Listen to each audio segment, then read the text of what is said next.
Prison is full of some colorful characters, much like out here on the street. And you'll find guys that are bullshit artists. Some guys good, some guys not. But you'll find a lot of guys who you know are lying, and they actually start believing their own lies, and they're trying to make you believe those lies too. This is a story about one of those people who said he was a major drug trafficker doing a 20-year sentence. Come to find out, he was not a major drug trafficker doing a 20-year sentence. He was a failed bank robber who tried to stick up one bank with a note, and the teller told him to get out of here, she'll call the cops. And in another case, got $200, and for that he got 20 years. This is a story of a guy named Danny. Hello, welcome to Convict Inc. I'm your host, Robert Rosso. If you have not subscribed to my channel, Convict Inc., I'm asking you to please do so. Or at least, if you like the video, even kind of like it, push like. So in the year 2000, in USP Florence, Colorado, some dirty white boys and a dirty white boy prospect by the name of Danny got jumped on by the Sureños, beat up some of them pretty good, and within 24 hours of that gang fight, if you will, the dirty white boys who got jumped on were shipped down to USP Leavenworth and put in the special housing unit. They didn't even want them in the special housing unit at USP Florence because we have a Mexican and a white gang problem up there. So they put them on a bus in the middle of a snow, like a blizzard, and ran them down to Leavenworth. I was in the hole at the time when those guys came. TC, youngster, Rob, Danny. Why do I feel like I'm missing one? But those four for sure. The story, like I said, is about Danny. Danny was from Oregon/Las Vegas. Skinny guy, bald-headed, probably about 40 at the time, I want to say. People would later find out that whole incident at Florence happened because Danny was playing the Mexicans, not only the Sureños, but the Mexican mafia, on some money. He had some heroin fronted to him, which he had before, grams for 500, and Danny didn't pay. The money was never sent, but Danny pushed up on the issue and said that the money was sent and that the Mexican mob guy, I don't know which one it was there at the time, or I'd say it, that the Mexican or Miami member was at fault. In other words, that he or his people on the street received the money and Danny was getting played. Okay? Now, TC, who was a shot caller for the Dirty White Boys, actually believed him for a moment in time. We're now at Leavenworth, like I said. We're in the hole. I meet those guys. I think I just got my patch, so maybe it was 2001, or I hadn't become a full member yet. I was an associate, okay? So when I get out of the hole, those guys are on the compound. All of them were sent to B upper. I was in B lower at the time. And Danny and I started kind of hanging out. What I mean by that is using H together. Now, at that time of my life, I did have family support, money on the street, whatever.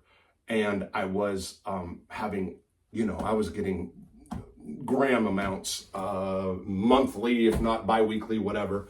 So the common bond really between me and Danny was able to send money for quantity, and so was I. So we kind of buddied up together and we'd get high together. There was always a vibe about Danny to me. I didn't have my radar, my BS detector was not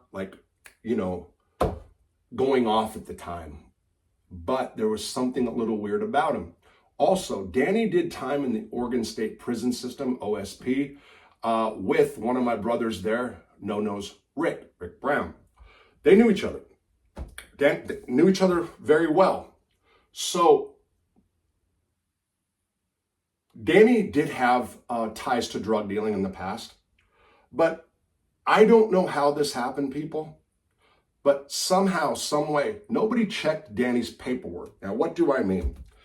Back in the day, we would get a pre-sentence investigation report, PSI, some people call them PSRs, but the PSI was something that everybody in the pens, the USPs, United States Penitentiaries, every federal prisoner in the pen who came in that was a new fish had to have his paperwork. How he slipped through the cracks and then how he became a prospect for a gang and nobody actually looked at his paperwork is beyond me.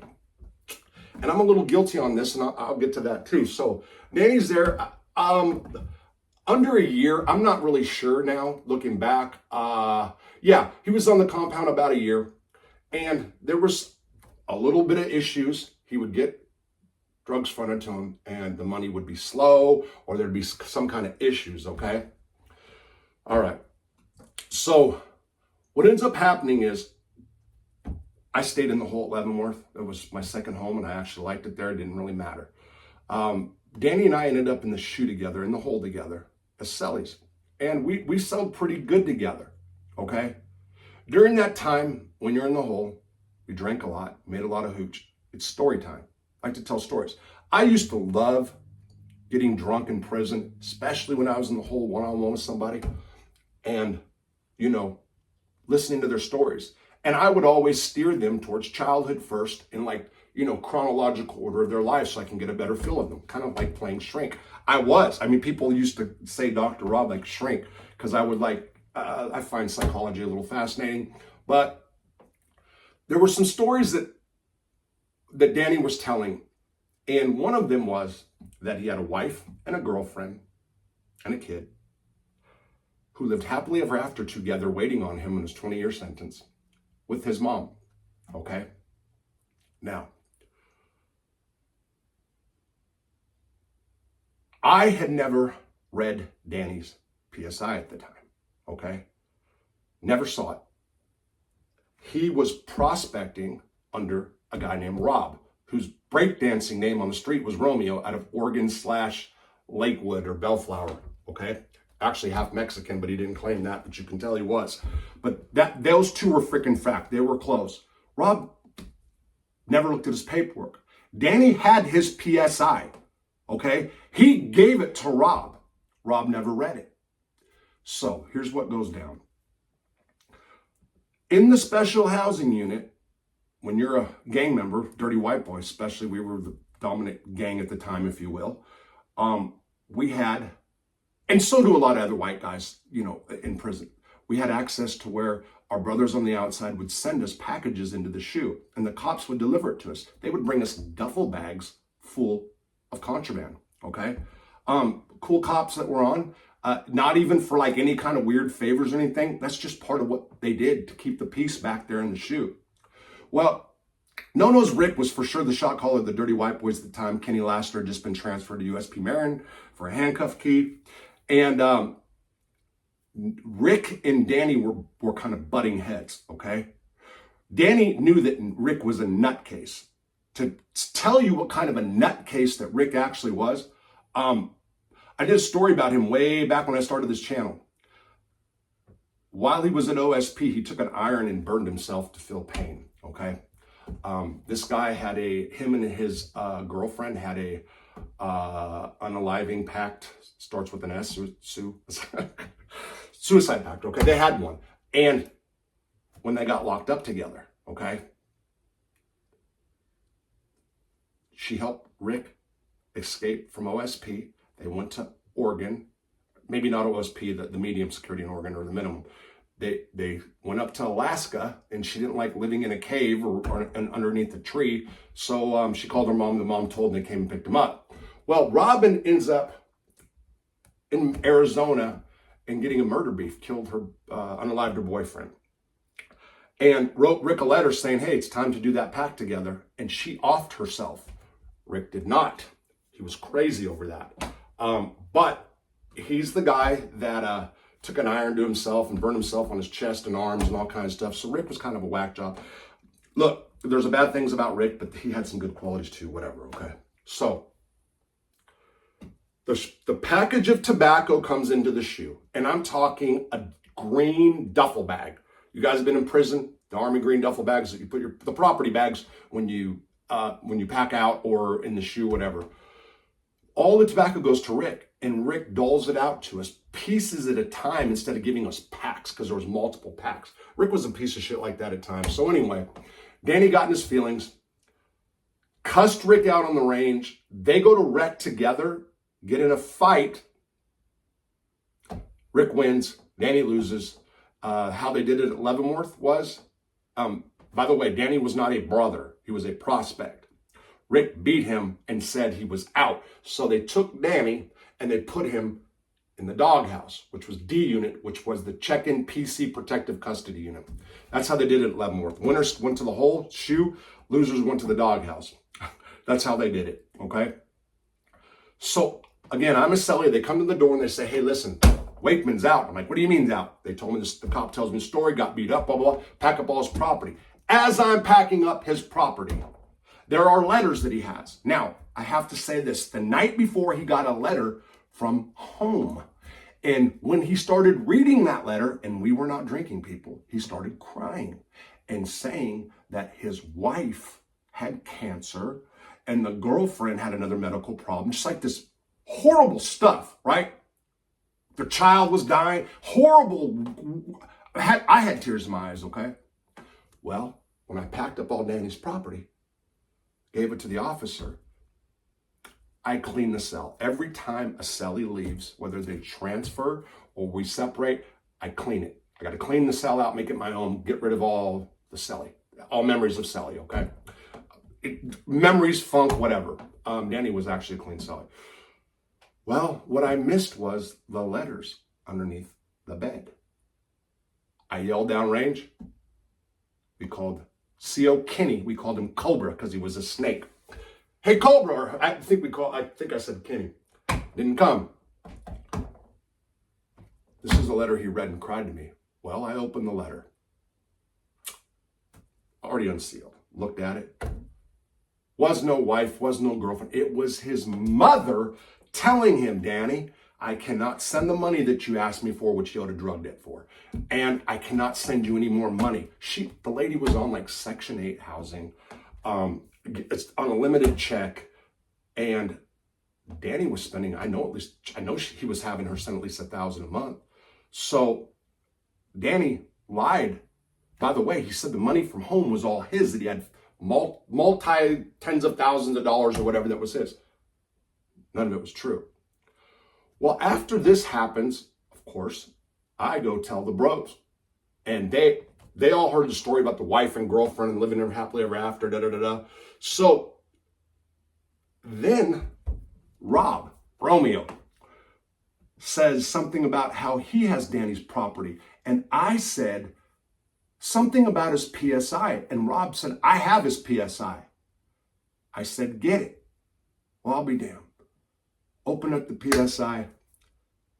There was actually 2 counts of bank robbery and one count of attempted bank robbery. Total of like $400 that he got a 20-year sentence for because he was a career criminal. Well, that was just, okay. So now all the, because he told lots of trafficking stories from Vegas, Oregon, okay? He told good stories, all lies. And I missed that they were all lies. I saw some fabrication, but I missed that it was all bullshit. I have a saying about being in prison. I used to tell people, you can be whoever you want to be in prison. Keep the story consistent. I can know that a person's lying to me about themselves, but as long as the story is consistent, I don't give a damn, okay? Be whoever you want to be. Wow, I was floored by that. So that's just the beginning. I start reading his criminal history and his family stuff, okay? This is personal information.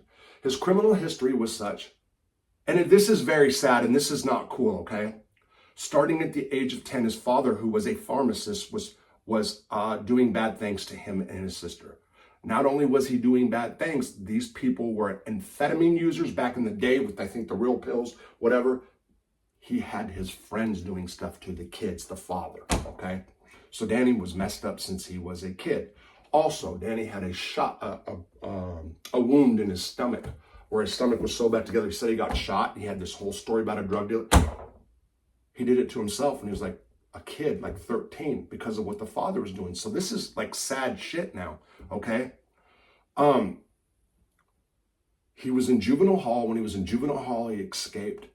And him and another guy broke into a house when they were on the run, and they beat like a 90-year-old man over the head with a bat, like tried to off him.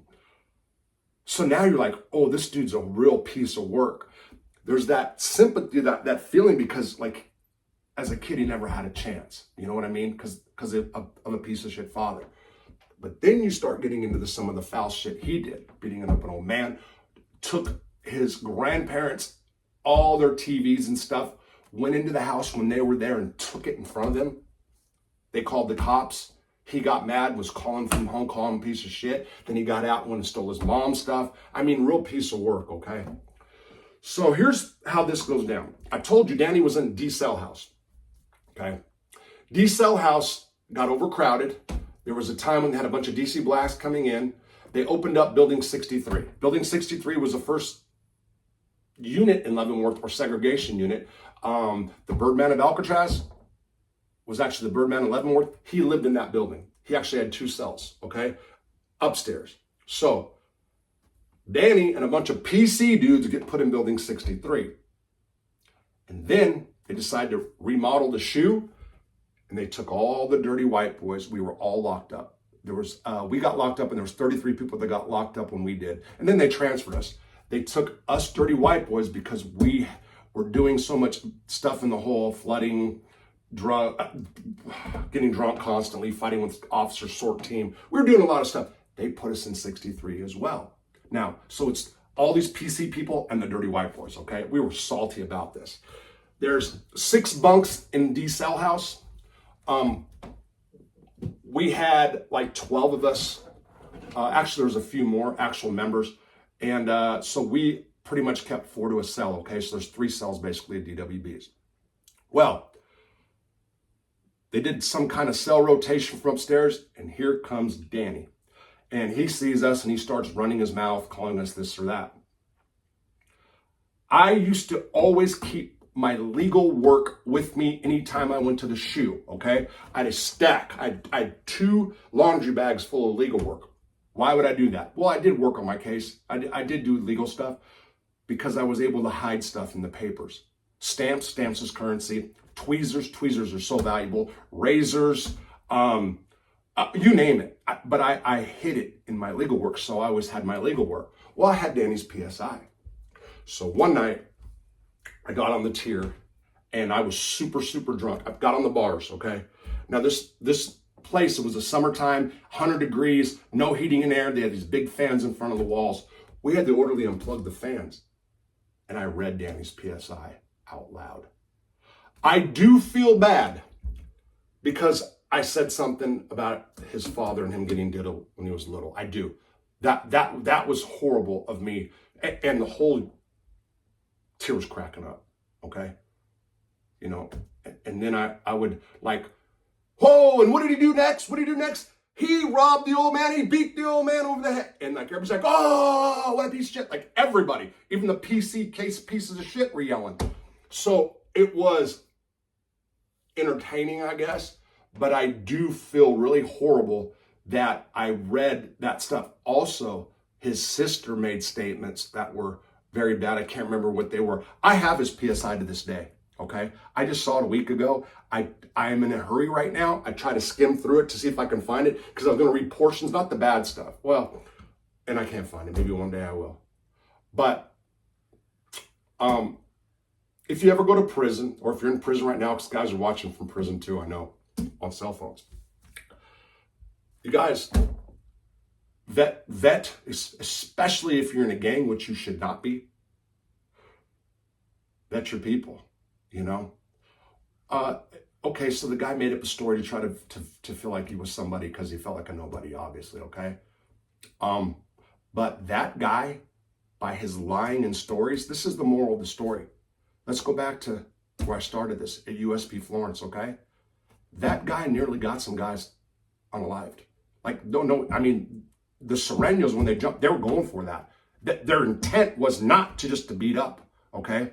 So The lying and Rob/Romeo not vetting him nearly got some what I consider a few good bros off. And yeah, I'm saying this now and I kind of feel bad. I do because his dad really needed to be tortured somehow, or needed to be. I don't know what his situation was. Have a good day. It is Wednesday. I won't say it just in case I don't do it tonight. Bye.